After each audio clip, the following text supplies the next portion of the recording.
नमस्कार, आप देख रहे हैं एचएस बिहार। मैं हूं आदेश पुरी। देश में लॉकडाउन लगाया गया कोरोना महामारी के कारण और अब अनलॉक की प्रक्रिया चल रही है।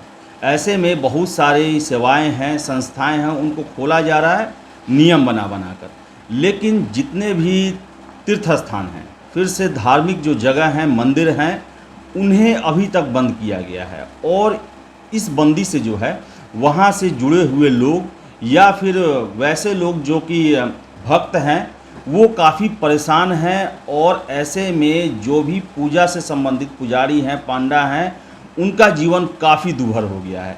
अभी जो ताज़ा मामला है, आपको बताते चले कि गया में हर एक साल सितंबर में पितृपक्ष का मेला लगता है, जिसमें से पूरे देश दुनिया से लोग आते हैं, अपने पितरों को अर्पण करते हैं और पिंडदान करते हैं।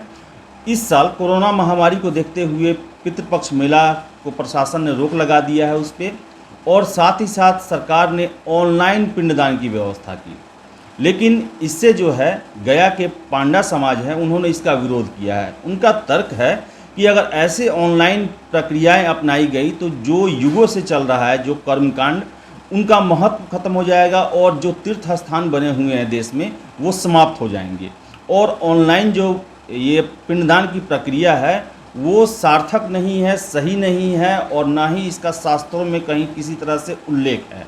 इन्हीं सब मुद्दों पर हमने बात किया गया के निरंजन पांडा जी से। उनसे हमारी बातचीत आप सुनिए। पंडा जी, ये बताइए कि आप लोग जो है ऑनलाइन जो पिंडदान का सरकार व्यवस्था किया है, विभिन्न संस्थाओं से जुड़ी हुई है, इसका आप लोग विरोध क्यों कर रहे हैं यहाँ? विरोध इसलिए कर रहे हैं कि सर ऐसा कोई कहीं पर कोई प्रमाण नहीं है कि आप ऑनलाइन अपना कर्म कांड कर सकते हैं। जब तक आप तीर्थ पर नहीं गए, तीर्थ को मर्यादा का नहीं रखे, तीर्थ पर आप पैर नहीं रखे, तो इसका कोई करने से आपका फल नहीं मिलेगा।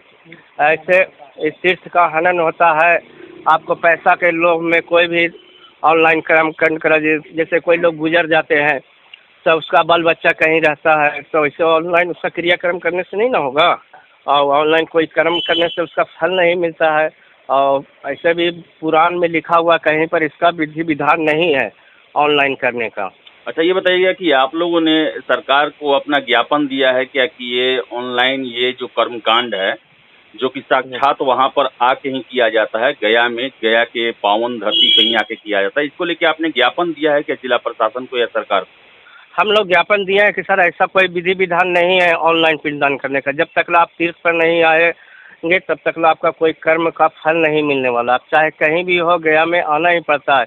या आप इलाहाबाद त्रिवेणी गए, स्नान करने गए, तो वहाँ पर ऑनलाइन स्नान नहीं होता है। जब तक आप त्रिवेणी नहीं पहुँचे इलाहाबाद प्रयागराज में, तब तक आपको कोई स्नान करने से कोई फल नहीं मिलेगा। वैसे ही गया में है अत्र विष्णु पदम दिव्यम दर्शनादि पाप नाशम। जब तक भगवान विष्णु का पैर आप नहीं स्पर्श किए तब तक आपको मुक्ति नहीं मिलेगा। यहाँ पर है पंचकोशम गया क्षेत्रम कोशमेकम गया सुर। 5 कोश के अंदर आप कहीं पर भी पिंडदान पूजा करने से आपका पितृलोक की मुक्ति मिलेगा। और ऑनलाइन करने का मतलब है कि आप घर पर बैठे रहिए, घर पर ऑनलाइन आपका किसी भी तीर्थ पर या गया जी हो, चाहे प्रयागराज हो, चाहे काशी विश्वनाथ हो, दर्शन करने का कोई महत्व नहीं है। आइए पांडा जी, आपको क्या ऐसा लगता है कि अगर ऑनलाइन ये अगर परंपरा शुरू हो गई तो भारत के जितने भी तीर्थ स्थान हैं जो पौराणिक हैं और धार्मिक हैं, वो समाप्त हो जाएंगे? हाँ, इससे सनातन धर्म पर बहुत बड़ा ठेस पहुँचेगा ना। ये सनातन धर्म पर बहुत बड़ा ठेस पहुँचेगा। यदि हम घर बैठे कोई कर्म कर लिए तो फिर हम दुनिया नहीं ना देख सकेंगे कि हाँ भगवान विष्णु कहाँ है, भगवान विश्वनाथ जी कहाँ है। तो हमको फिर तो सब घर ही से नज़ारा हमको मिल जाएगा बैठे बैठे। तो फिर ये तीर्थ स्थान क्यों रह जाएगा? इसका कोई मान्यता ही नहीं रहेगा। जी जी। अच्छा पंडा जी, एक अंतिम प्रश्न है आपसे कि कोरोना का संक्रमण चल रहा है और गया में लगातार मामले आ रहे हैं इसके, तो ऐसे में पितृपक्ष मेला जो हर एक साल लगता है गया में, क्या वो होगा कि नहीं होगा, होना चाहिए या नहीं होना चाहिए? सर बात ऐसा है कि पितृपक्ष मेला कोरोना तो महामारी है ही, अब दुनिया जान रहा है, दुनिया इस पर पाबंदी लगा हुआ है। और ये तीर्थ स्थान है, तीर्थ स्थान पर देश दुनिया के लोग कहीं से भी सभी कोई पंडा जी का फोन का मोबाइल नंबर एड्रेस नहीं रखते हैं। कोई भी यात्री अपना डायरेक्ट अपना देश से चले आते हैं कि हम गया जी तीर्थ स्थान जा रहे हैं तीर्थ करने के लिए, पितरों के पिंड से मुक्ति पाने के लिए। जी जी। तो ऐसे में लोग आ जाते हैं तो उसको हम लोग क्या करेंगे? उसके लिए कोई गाइडलाइन होना ना चाहिए। ऐसे तो हमारा जिला प्रशासन तो इस पर पूर्ण बहुमत लगा दिया है। आपदा विभाग 51 के धारा के तहत आप पर कार्रवाई किया जाएगा। तो ऐसा करने से नहीं ना होगा सर। तो इसमें तो यदि गाइडलाइन कोई हम लोगों को मिल जाता है कि नहीं भाई का, ऐसे तो पूरा यात्री के पेपर मीडिया के हिसाब से लोग आएंगे नहीं। महामारी के जान रहा है, दुनिया जान रहा है कि महामारी है भाई, भीड़ भाड़ इलाके में हमको लोग को नहीं जाना है। ऐसे छिटपुट जिनके मन में श्रद्धा है, यदि वो व्यक्ति यहाँ पर गया जी आ जाते हैं तो उनके प्रशासन हम लोगों को, या पेपर मीडिया में भी आप देखा होगा कि आपदा के नियम के अनुसार 51 धारा के तहत आप लोग पर उचित ब्राह्मण पर या यात्री पर किया जाए उचित कार्रवाई किया। बिहार का या गया का धूमिल होगा ना सर कि जब अब हम कोई कर्म कांड करा रहे हैं, सोशल डिस्टेंसिंग में काम कर रहे हैं, सैनिटाइजर के साथ कर्म कांड कर रहे हैं, जिससे में प्रशासन आकर के हमको गाली गिल्ला करेगा या यात्री के साथ अभद्र व्यवहार करेगा, तो इससे गया का धूमिल होगा। हम लोग को क्या है, हम लोग तो जहाँ का तहाँ रहेगा। प्रदेश से यात्री आवेंगे, यहाँ से चले जाएंगे तो कहेंगे करे गया में गए, वहाँ तो प्रशासन बड़ा कड़ाई से पेश हुआ, ब्राह्मण को प्रतिष्ठा नहीं दिया, हम लोग को कोई प्रतिष्ठा नहीं, इससे यहाँ का नाम धूमिल होगा गया का। जी ठीक है पांडा जी, आपका हमसे जुड़ने के लिए और अपनी बातें रखने के लिए बहुत बहुत धन्यवाद। ऐसा कोई हम लोग का गाइडलाइन करवा दीजिए कि भूले चुके। ऐसे तो हम लोग सभी को मना कर दिए कि गया में कभी नहीं हो रहा है महामारी के चलते, लेकिन एक तो अचानक कोई यात्री चला आ गया और जिला प्रशासन यहाँ पर इस पर पाबंदी फोन लगा दिए कि आपदा विभाग के धारा 51 के तहत आप लोग पर कार्रवाई किया जाए, दंडित किया जाएगा। तो ये उचित ना है सर? जी बहुत जरूरी है गाइडलाइन बनना, ये सरकार को इस पर ध्यान देना चाहिए। और पितृपक्ष मेला जो है वो पूरे देश में फेमस है और गया सबसे पवित्र और प्रमुखतम स्थान है, तो इस पर सरकार को लेना चाहिए। और आपका हमसे जुड़ने के लिए बहुत बहुत धन्यवाद।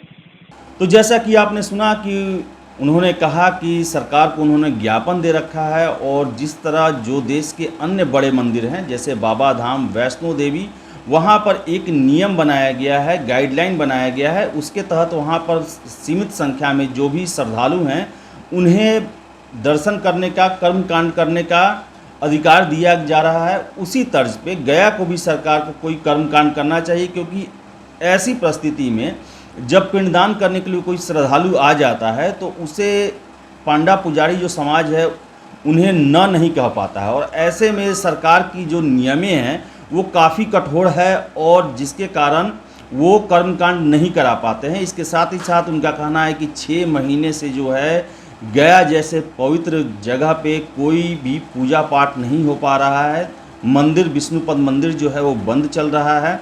इस कारण से जो इस धार्मिक कार्यों से जुड़े हुए लोग हैं, जो व्यवसायी हैं, उनका जीवन दूभर हो गया है और बहुत ही संकटपूर्ण उनका जीवन चल रहा है। तो ऐसे में हम भी गुजारिश करते हैं सरकार से कि जिस तरह सरकार अनलॉक की प्रक्रिया अन्य सभी संस्थाओं और सेवाओं के लिए कर रही है, उसी तरह जो भी तीर्थ स्थान हैं, धार्मिक स्थल हैं, उनके लिए भी एक गाइडलाइन बनाया जाए और कोविड प्रोटोकॉल का पालन करते हुए उन्हें दर्शन करने, कर्मकांड करने, पूजा पाठ करने की इजाज़त दी जाए। तो हमारी इस रिपोर्ट में इतना ही। अगर आपको हमारा वीडियो पसंद आए तो इसे आप लाइक करें, शेयर करें और हमारे चैनल HS बिहार को सब्सक्राइब करना ना भूलें। आपका बहुत बहुत धन्यवाद।